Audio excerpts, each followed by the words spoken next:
জনতার অধিকার আমাদের অঙ্গীকার, আমাদের অঙ্গীকার দেশ ও জনতার।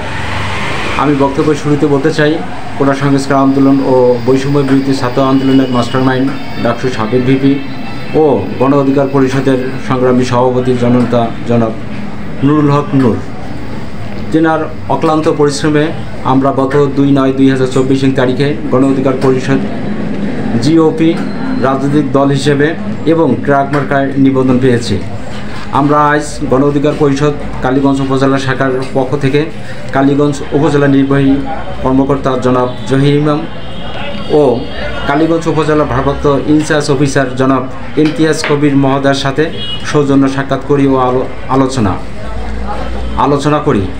আমার মূল বক্তব্য ছিল জুয়া, বৈষম্যহীন, দুর্নীতিমুক্ত, মাদক ও বাল্য বিবাহের বিরুদ্ধে।